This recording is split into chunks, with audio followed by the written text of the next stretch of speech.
tem uma tendência contemporânea de pensar o estudo da gramática como uma coisa à parte, né? Inclusive, nós comentamos em outro momento que na escola existe, às vezes, ou no cursinho, existe um professor de gramática que é separado do professor de literatura, né? E, e como se fossem áreas e domínios totalmente diferentes, estanques. Tem um sujeito que só domina a gramática e outro que domina a literatura, né? E o que nós vimos desde o começo, quando se começou a pensar aqui no mundo ocidental, né, as melhores formas de se ensinar a linguagem, é que esses dois domínios estão completamente entrelaçados.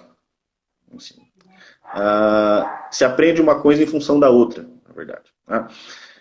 Então, o que o professor Gladstone Chaves de Mello diz e o que os pedagogos antigos diziam, né?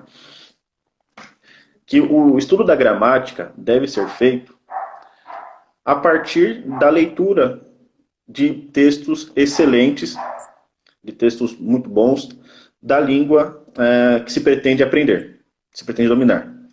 Então veja só, o passo inicial, que aí é uma dúvida recorrente, o passo inicial então não seria, no geral, o sujeito ir lá pegar um livro de gramática, né, aleatoriamente, e começar ali a estudar as regrinhas uma por uma e tal, tal, tal, e aí ao final desse processo, bom, eu domino a gramática.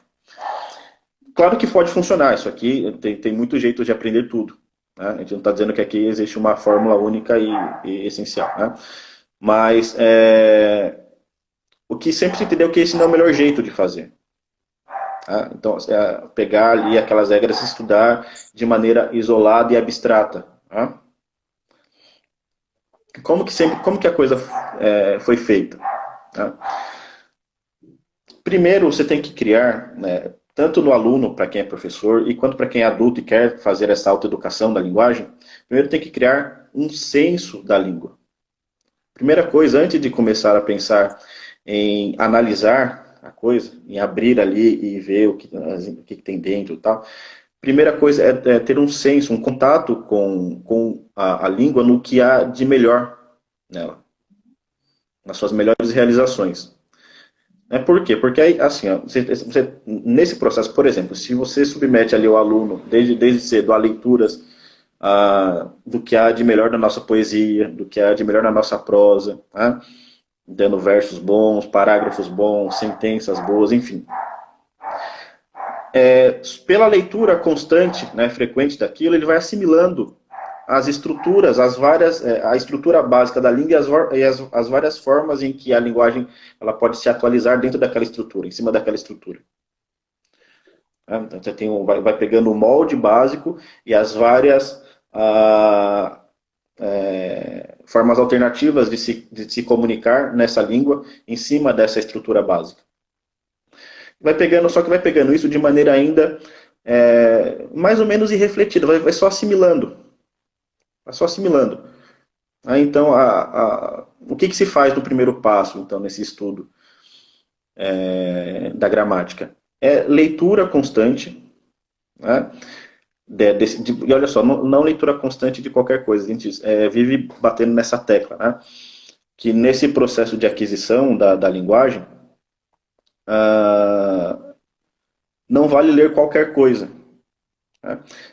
Nós podemos ler qualquer coisa por outros motivos, né? Por deleite, por entretenimento, enfim, por uma série de motivos, né? Quando a finalidade é assimilar a língua, aqui tem um critério na hora de escolher o que nós vamos ler, né? E aí o critério, quando é para criança, nós já falamos algumas vezes, primeiro é o critério do interesse que a história traz, né? Então, tem que ser da história, do poema, da narrativa ali qualquer, tem que ser em alguma medida interessante para a criança, e tem que ser bem escrito, né? Porque isso que é fundamental, tem que ser muito bem escrito na língua, porque já está valendo o processo de aquisição da linguagem, já mais refinado. Já está sendo feito com essa finalidade, o processo. E para adulto, para jovem adulto, vale a mesma coisa, né? O adulto, inclusive, pode passar um pouco pela barreira do interesse, ele pode pegar textos que ele não acha tão interessantes no começo, mas ele lê por finalidades pedagógicas também, tá?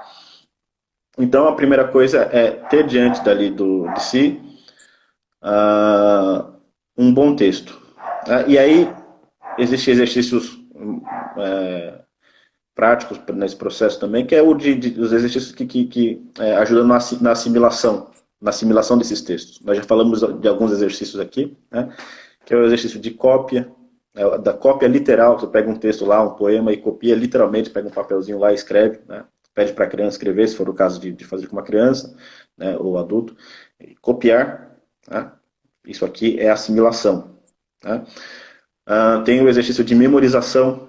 Então, inclusive o Gladstone fala desse exercício, né, memorize, né, inclusive ele brinca, porque modernamente os professores deixaram de fazer isso, acho que é alguma coisa que não tem a ver e tal, né, ficar memorizando, mas tradicionalmente sempre se fez isso, né, memorizar vários versos de um bom poema, ou de um bom poeta, de bons poetas, né, vários parágrafos ou páginas inteiras de bons prosadores.